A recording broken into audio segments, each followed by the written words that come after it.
Boa noite, boa tarde, bom dia, queridos alunos. Continuando o conteúdo do segundo reinado, economia, nós trabalhamos nas últimas aulas as noções da produção de café em São Paulo e em Minas Gerais, né? Entretanto, existe um período da história do Brasil que é muito interessante, chamado de a Era Mauá, que é por volta de 1848, 49, 1850, perdurando por 10 anos. Essa Era Mauá deu-se o nome devido ao grande industrial que surgiu no Brasil, e ele fez mudanças rumo a um processo de industrialização e progresso no Brasil.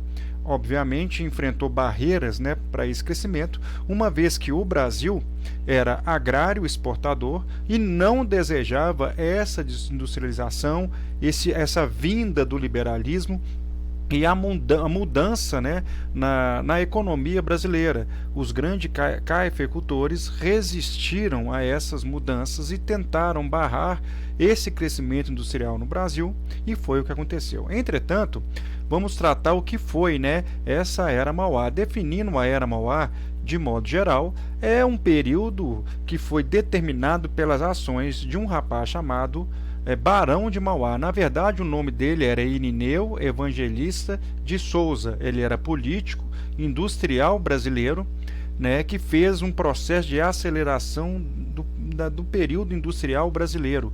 Por isso que a Era Mauá geralmente é determinada por um surto de industrialização, um surto industrial, né? E é interessante pensar que foi uma contraposição, uma vez que o Brasil se apresentava sempre interessado na concentração de terras, né? O interesse do campo, do trabalhador escravo, da aristocracia que investia em terras, que assegurava a ela essa posição.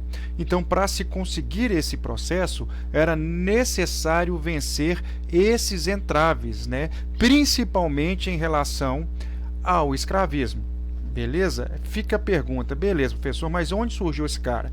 Esse cara surgiu mesmo no Brasil.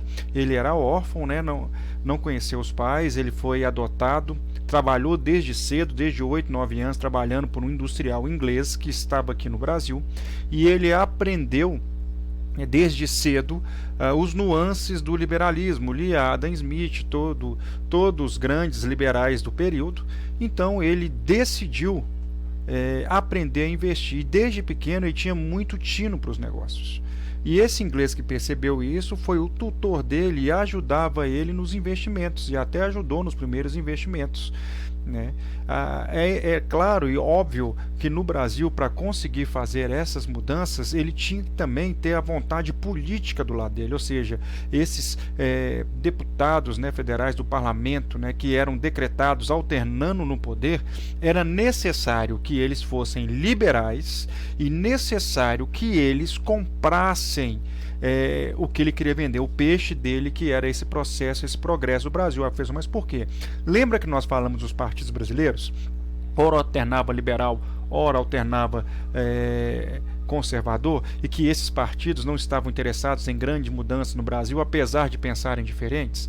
Pois é, além disso, além de serem liberais que pensassem no progresso, deveriam comprar a ideia e dar total apoio. Eles deveriam ser do gabinete particular de Dom Pedro para conseguir o apoio do Estado para fazer essas mudanças, né? Uma vez que Dom Pedro tinha um poder moderador. E por isso que vai entrar um grupo político secreto em que ele vai fazer parte, e ele fazendo parte desse grupo facilita o processo dele. Esse grupo era a maçonaria. Alguns liberais brasileiros já frequentavam a maçonaria e participavam desse grupo. Aqui eu não vou dissertar a respeito de maçonaria, nem falar a respeito dela, né? Uma vez, porque eu não sou maçom também, né? Então tudo que você tem são especulações a respeito desse grupo em particular. Mas uma coisa é verdade, que as pessoas que participam do grupo se ajudam mutuamente, economicamente falando, em eleições, em votos necessários para aprovar leis. Então, vai ter um momento da história do Brasil que um gabinete inteiro do Dom Pedro II vai ser liberal e maçom.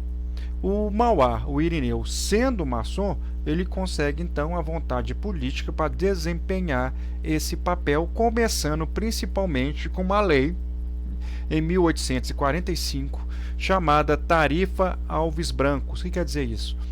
Os produtos ingleses são sobretaxados, né? E aí, então, o produto inglês não consegue vender e os produtos brasileiros começam, então, a ganhar corpo e vender na comunidade brasileira. E isso, obviamente, não agrada os ingleses, né? Mas isso facilita a concorrência e o Mauá consegue vencer, né, essa concorrência principalmente. Então, esse surto industrial, que vai de 1850 até 1870, refere-se a pequenas manufaturas e fábricas. O trabalho escravo nas fábricas dele é abolido, então tem-se um trabalho assalariado. Necessita-se do mercado interno e a tarifa Alves Brancos ajuda nisso. Criação de bancos, né? O Banco Mauá com notas, né, do Mauá são criados. Melhorias urbanas, né, no Brasil, como luz, lampião, né, devia ser lampião de acender, era lampião a gás, então ele fez diversas melhorias urbanas e transportes, né, principalmente ferrovias, né, com a primeira ferrovia a vapor no Brasil, isso foi muito importante. Né, as consequências principalmente da lei tarifa Alves Branco. E uma segunda lei, que engraçado, surge primeiro pelos ingleses tentando avacalhar a economia brasileira devido à tarifa às Alves Brancos, os ingleses lançam uma lei chamada Bill Aberdeen, que proibia o tráfico negreiro da África para o Brasil. Alguns historiadores afirmam que é uma forma do governo inglês retalhar o Brasil, principalmente com isso, avacalhando então o processo, né, da escravidão.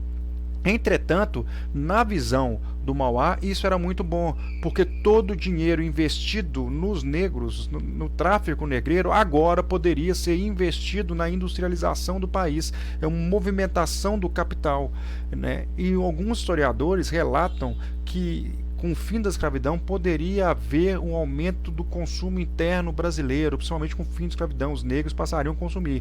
Isso não é mais muito adotado nas nossas análises, mas o que é principal e primordial é o dinheiro que era investido nos escravos agora seria investido principalmente nas indústrias e na industrialização do Brasil. Daí a lei Eusébio de Queiroz, que é uma reedição da lei inglesa proibindo esse tráfico negreiro, né, da África para o Brasil. E aí então você tem o Irineu Evangelista de Souza fazendo grandes mudanças, né, criando o Banco Mauá, investindo principalmente em bancos na Argentina, no Brasil. Ele foi empresário do século XIX, né? Criou a Casa Mauá, estradas de ferro, estaleiros, telégrafos, né? E a primeira locomotiva chamada Baronesa, né? Um surto de malhas de ferro e construção de ferrovias no Brasil.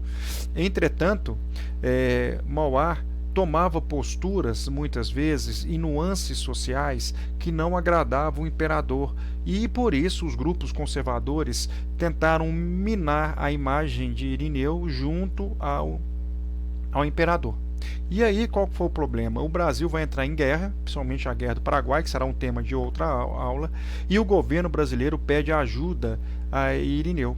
E ele tem que, né, porque é um pedido do imperador, ele tem que emprestar esse dinheiro para a Guerra do Paraguai, levando ele à falência, principalmente quando os conservadores chegam ao poder. Ele tinha a ideia idealista que ele poderia convencer principalmente esses conservadores que o progresso ele não consegue fazê-lo. Então, quando os conservadores sobem o poder, eles terminam com a lei Tarifa Alves Branco, né, que é o nome até de um senador. Eles terminam então com essa lei. Terminando com essa lei, os produtos ingleses entram de novo competindo com o brasileiro, principalmente os bancos e empréstimos financeiros, levando então o Mauá à falência. É um surto industrial porque dura 20 anos, né? 2 décadas, né? Então, por isso nós chamamos isso de surto, né, industrial. E desenvolveram principalmente no Brasil, né, áreas de bens de consumo, sabão, couro, papel, criação de estaleiro, e fez muita coisa. E é uma pena, sério, uma pena esse período não ter avançado no Brasil e sofrer resistência dos políticos, ditos principalmente conservadores do Brasil. Então, beleza, essa aí foi a Era Mauá. Na próxima aula, então, nós falamos mais sobre principalmente a Guerra do Paraguai e a questão escravista no Brasil. Um abraço.